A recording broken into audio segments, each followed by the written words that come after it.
안녕하세요, 독일카시입니다. 이틀 전 봄비가 내리던 화요일 학교로 출근했다 돌아오는 길에 용인 남사 예삐플라워를 들러보았어요. 2월에 겨울꽃과 봄꽃이 함께하던 때와는 또 다른 분위기를 내고 있었습니다. 확실히 날씨가 따뜻해져서 그런지 손님들도 엄청 많았고요. 지난번에는 많은 식물들을 간단하게 소개했다면 오늘은 한 달 전엔 없었던 새로 들어온 식물들 그리고 향기로운 향기를 가진 봄꽃들을 위주로 살펴보려고 해요. 영상에서 소개하는 식물의 가지수는 줄었지만 각 식물에 대한 설명들을 조금 더 해드리도록 하겠습니다. 향기 나는 꽃을 좋아하시는 분들은 오늘 정말 재밌으실 거예요.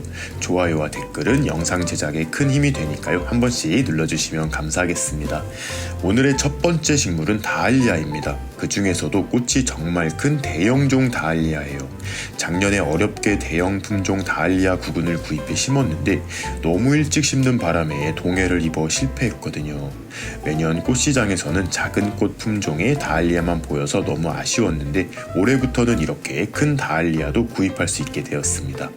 꽃은 너무 예쁘지만 우리나라에서는 노지월동이 안 되어 가을에 괴근을 캐내 보관했다가 꽃샘 추위가 지나간 후 다시 심어줘야 해요. 대형종 다알리아 찾으시는 분들은 얼른 달려가 보세요. 무늬 유리옵스입니다. 몇 해 전 무늬를 가진 유리옵스가 처음 소개되었을 때 정말 센세이션이었어요. 가격도 작은 포트묘가 4-5만원 정도로 꽤 무거웠었는데 시간이 지나면서 적정 가격을 찾은 것 같습니다. 국화과의 식물로 국화와 굉장히 비슷한 생육 환경을 가졌어요. 또한 목질화가 잘 되고 키도 빨리 커져서 토피어리 수영으로 키우기에 적합한 식물입니다. 잎에 무늬가 골고루 잘 들어가서 굉장히 화려해요. 다만 국화와 다르게 내한성이 조금 약해요. 영하 5도 이하가 되는 곳에서는 월동이 불가능합니다. 초미니 바이올렛이에요. 지금까지는 바이올렛을 전문으로 취급하는 곳이나 개인 분양을 통해서만 구입할 수 있었는데 이제는 대형 꽃시장에서도 초미니 바이올렛을 구할 수 있어요. 아직 다양한 품종들이 보급되지는 않았지만 조금 더 시간이 지나면 다양한 화색과 꽃 모양을 가진 미니 바이올렛을 볼 수 있을 것 같습니다. 워낙 잎꽂이를 통한 번식이 잘 되다 보니 잎을 잘라가시는 분들이 계신가 봐요. 절대 잘라가지 마세요. 봄꽃 구근 식물들은 이제 슬슬 마무리가 되고 있는데 히아신스만은 아직 한창입니다. 저는 이 히아신스도 우리나라 기후에선 구근 비대가 잘 안 되어서 매년 구입을 해야 하는 줄 알았는데 영양분 많은 흙으로 심어서 잘 관리하면 구근 비대가 가능하다고 하더라고요. 올해는 저도 이 히아신스 구근을 사서 열심히 구근을 키워볼 계획이에요. 노지에 심어두면 구근 비대가 잘 되긴 하지만 역시 노지 월동은 불가능해서 가을에 캐주어야 합니다. 꽃향기는 정말 구근 식물들 중 최고인 것 같아요. 아마릴리스 구근입니다. 유럽에서는 미리 꽂는 분할을 시켜 12월 크리스마스 시즌에 꽃을 보도록 유통이 되는데 원래는 봄에 꽃을 피우는 것이 정상이에요. 아마릴리스도 굉장히 다양한 품종이 있는데 이곳에서 판매되는 아마릴리스는 품종명이 따로 없어서 어떤 꽃을 피울지는 모르겠어요. 구근이 클수록 건강하고 큰 꽃을 피워주는데 가격 대비 상태가 정말 좋았습니다. 딸기 모종도 있습니다. 작년에 온실에서 딸기를 키워봤는데 과습으로 인해 실패를 했어요. 올해 재도전을 해보려고 합니다. 꽃은 언뜻 보면 홑꽃 칠레를 닮았는데 나름 예쁜 것 같아요. 꽃의 수정이 이루어지면 딸기가 맺히는데 관상용 화초로서도 손색이 없는 것 같아요. 잘 키우면 점란처럼 런너를 만들고 그 끝에 새끼촉을 달아주는데 그걸 잘라서 심으면 하나의 독립된 개체로 키울 수 있습니다. 늦겨울 가온처리를 통해 일찍 겨울잠에서 깬 수국들이 출하가 되었어요. 이 수국은 써니데이즈라는 품종인데 산수국 계통입니다. 겉에 큰 꽃은 곤충들을 유인하기 위한 헛꽃이고 가운데 수많은 작은 꽃이 참꽃입니다. 저는 아직까진 산수국의 매력을 잘 못 느끼고 있는데 은근히 이 모습을 좋아하시는 분들이 많으시더라고요. 꽃잎에 무늬가 들어가 있는데 화려해 보이긴 했습니다. 더블 임파첸스입니다. 지금까지는 일반적인 홑꽃의 임파첸스와 겹꽃의 임파첸스를 많이 봐왔는데 이 더블 임파첸스는 오늘 처음 보았어요. 얼핏 겹 임파첸스가 아닌가 생각을 했는데 자세히 보니 조금 다르더라고요. 꽃잎이 많은 정도가 아니라 아예 장미를 닮았어요. 생각보다 너무 예쁜 모습이라서 한번 키워보고 싶었습니다. 임파첸스는 주로 씨앗을 통해 번식을 하는 것으로 알고 있는데 이런 완전 겹꽃의 임파첸스도 수정이 되어 씨앗을 맺는지 굉장히 궁금해졌어요. 완전 신기한 카랑코에도 있었습니다. 꽃대가 굉장히 길고 종처럼 생긴 꽃들이 주렁주렁 달렸어요. 둘리 카랑코에와 비치벨 윈디라는 품종인데 품종에 따른 가격 차이보다는 크기에 따른 가격 차이가 살짝 있는 것 같아요. 지금까지 봐왔던 카랑코에 혹은 칼란디바와는 확실히 다른 매력이 있습니다. 은방울꽃이나 할미꽃처럼 고개를 숙인 꽃인데 게다가 꽃잎도 여러 장이에요. 조금은 특이하고 예쁜 꽃을 키워보고 싶으신 분들은 꼭 한번 키워보세요. 매년 봄 꽃시장에서 쉽게 만날 수 있는 라넌큘러스예요. 뚱뚱한 만두 장미 같은 꽃을 피우는데 주로 꽃다발이나 꽃바구니에 절화로 많이 사용됩니다. 모종으로 키우게 되면 꽃의 화기 자체도 길고 계속해서 새로운 꽃대를 올려주어서 긴 시간 꽃을 감상할 수 있어요. 몇 년 전부터 꽃시장을 다니면서 느낀 점인데 매년 이 라넌큘러스의 꽃색이 다양해지고 특히 연한 파스텔 빛감의 품종들이 계속 육종이 되는 것 같아요. 여러 색깔의 라넌큘러스를 한 화분에 모아 심어 놓으면 정말 예쁠 것 같습니다. 미니 해바라기예요. 사실 미니 해바라기 품종이 따로 있는 건지 아니면 일반적인 해바라기를 인위적으로 작게 키워낸 것인지는 모르겠어요. 그래서 이 미니 해바라기를 볼 때마다 해보고 싶은 실험이 있어요. 얘도 분명히 씨앗을 맺을 텐데 씨앗을 채종했다가 이듬해 심어서 어떤 식으로 자라나는지 살펴보고 싶습니다. 혹시 원하시는 분들이 계시다면 직접 한번 해보도록 할게요. 댓글로 의견 많이 남겨주세요. 이 꽃나무는 꽃향기가 만리를 간다고 하여 만리향이라는 이름을 가졌어요.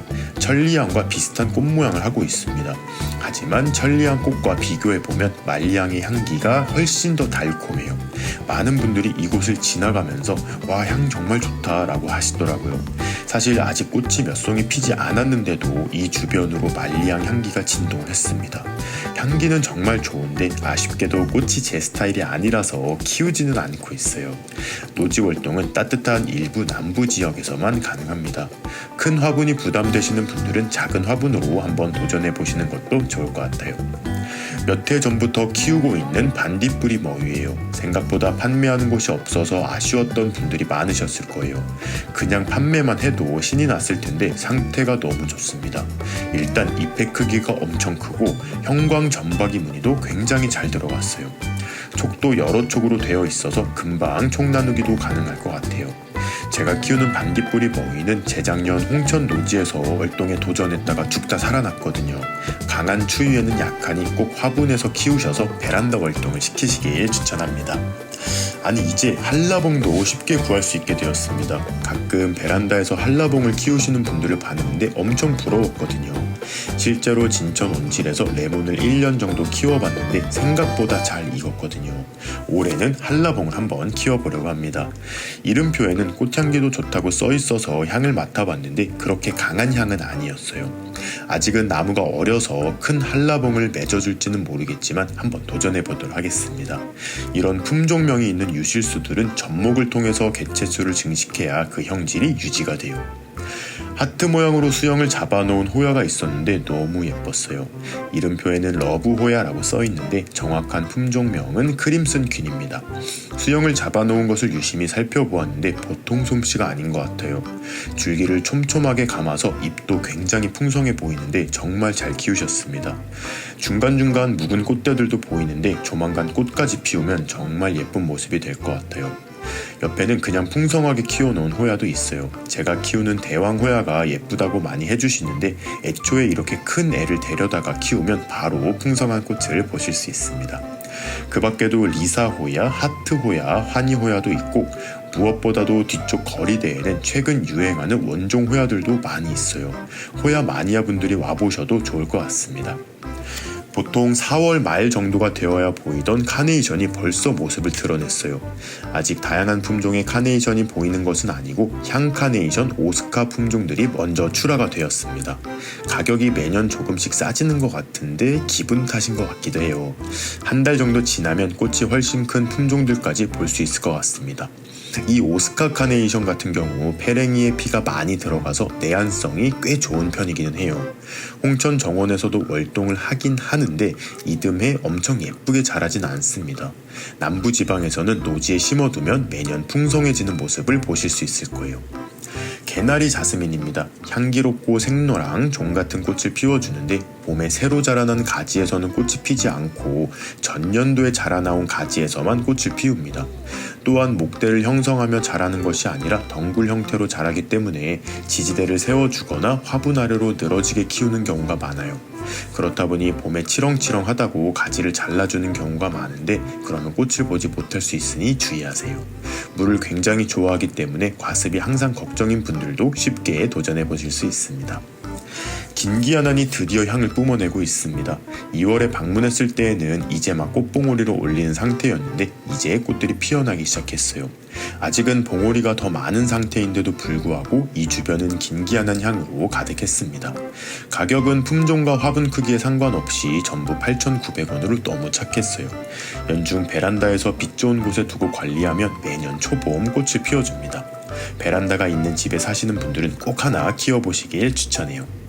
꽃치자입니다. 아직 피어난 꽃이 없어서 향을 맡아볼 수 없어서 아쉬웠지만 꽃치자의 꽃은 하얗고 정말로 향기롭거든요.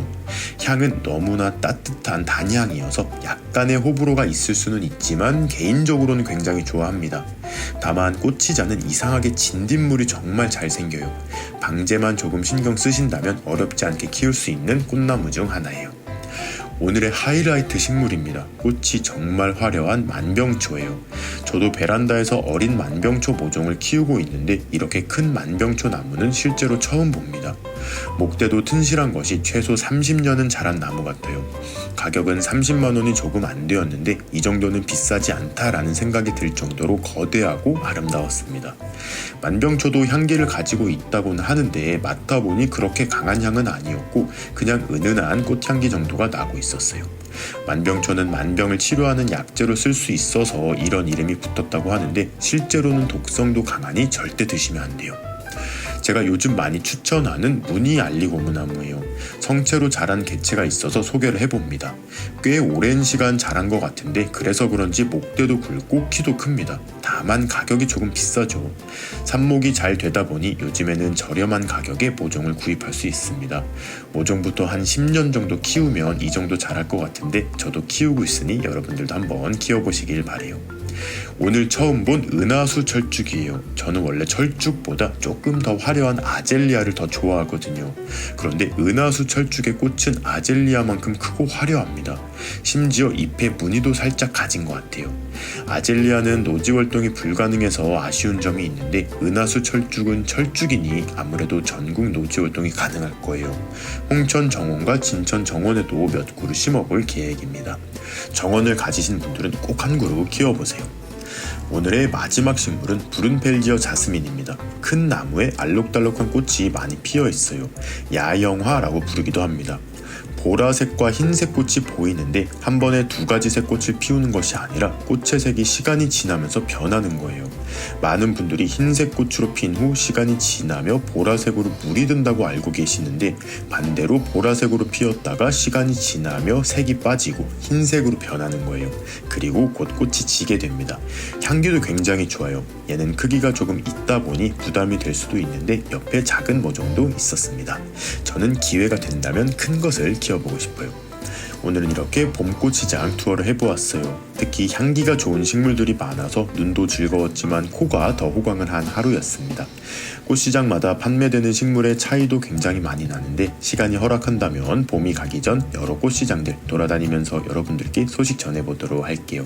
그럼 오늘도 재미있게 보셨거나 도움이 되셨다면 구독과 좋아요 그리고 알림 버튼까지 눌러주시면 감사하겠습니다.